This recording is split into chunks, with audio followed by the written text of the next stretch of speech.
When it comes to a nutrition component, nutrition does play a key role with this, and that's what I want to really go over in this video.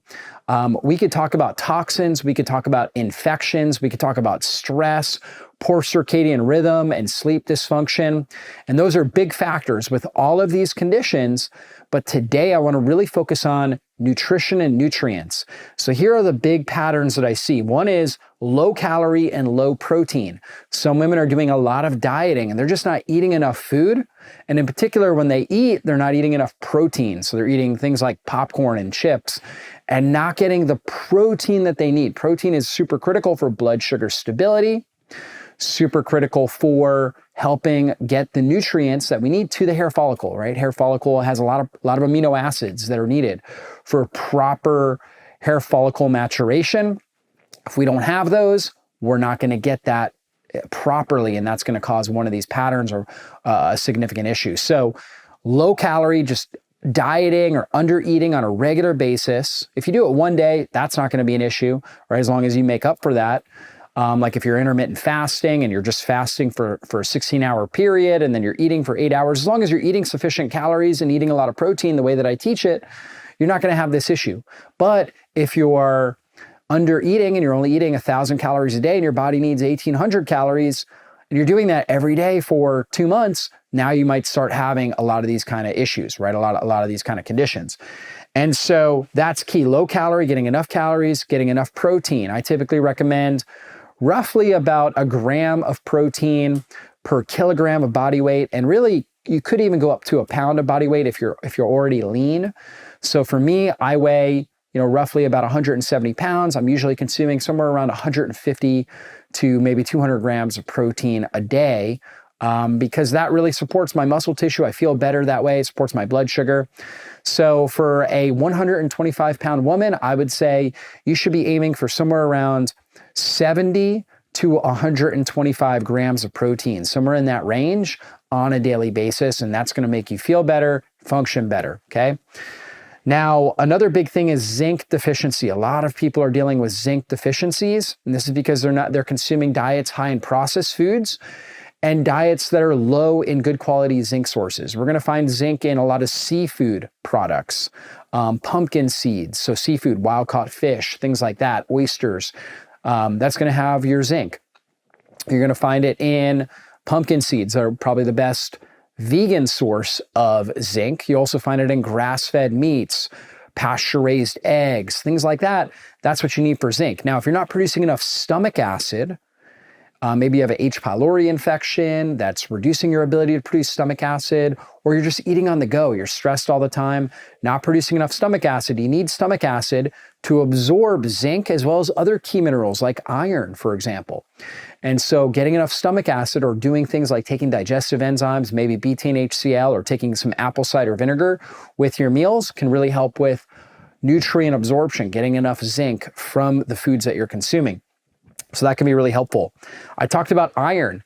When women are anemic because they're either bleeding out too much, like they have excessive menstruation, or if they're not absorbing enough iron from their diet, from their nutrition, then they can develop anemia. And anemia is characterized, or one of the big things that often happens with women is they start to lose hair. And oftentimes that can be associated with triggering thyroid issues, anemia. Anemia is a classic pattern that oftentimes is associated with thyroid issues. And so that's another factor. We got to make sure we're getting enough iron.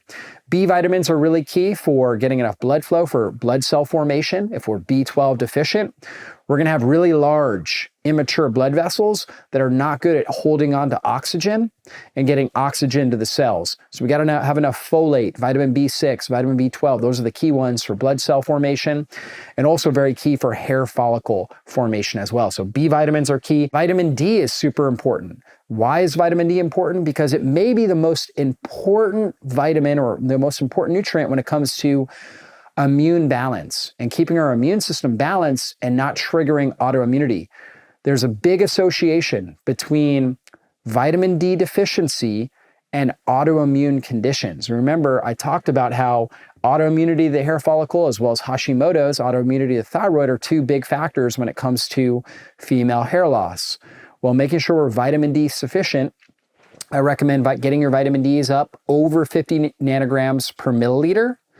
If you go and you get a lab test and you look at your 25-hydroxy vitamin D, in the medical world, as long as it's 30 or above, they'll say you're good, you're sufficient in vitamin D. But I recommend it up over 50 and ideally somewhere around 70 or 80 to help reduce autoimmunity in your system. If you're under 30, they'll say you're deficient. If you're under 20, they'll say you're very deficient. And we know that vitamin D levels under 20 almost always are associated with some sort of autoimmune disease, particularly in adults, because oftentimes they've been dealing with low vitamin D for a very long time, and so their immune system is sputtering and out of control.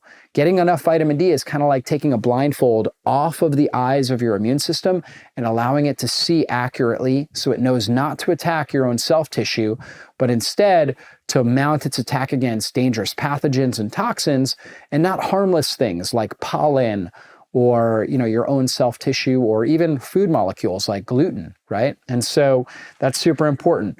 Selenium. Selenium is another critical mineral that's associated with immune balance, and in particular, very important for thyroid balance, very important for reducing autoimmunity of the thyroid. So super key there. Zinc is also very important in that process. Very important for thyroid. Also zinc, very important for reducing autoimmunity as well. Zinc deficiency is another common association with autoimmune conditions.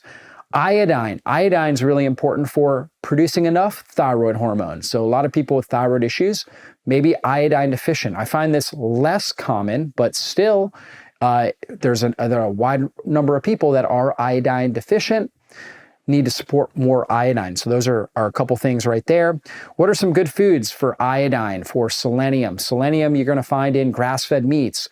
You're gonna find that in pasture-raised animal products, as well as wild-caught fish, very high in selenium. You also find it in things like Brazil nuts. So selenium's in a number of different things. You wanna make sure you're eating grass-fed organic animal products, wild-caught seafood. Doing some nuts and seeds can get you some selenium, particularly Brazil nuts. Iodine you're gonna find in your wild-caught seafood, as well as seaweed. So maybe doing some dulce or some kelp, some different types of seaweed, rich source of iodine. And then of course you could do your wild-caught fish, wild-caught salmon, sardines, different types of wild-caught fish and seafood gonna be high in iodine as well. Finally, low antioxidants and low omega-3s. Antioxidants are critical for keeping oxidative stress under control, keeping inflammation under control, as are omega-3s. Getting enough antioxidants in our system from a wide range of fruits and vegetables, different colorful foods, as well as herbs, and then also getting omega-3 fats, particularly long-chain omega-3s, which we're gonna get from our wild-caught seafood, grass-fed animal products. That's gonna provide a healthy cell membrane, right? We need those omega-3s and antioxidants to really provide a healthy cell membrane so the cell is able to function right and get the right messages from all the other cells. The cell-to-cell communication is going to function properly. That's going to help keep inflammation down and under control.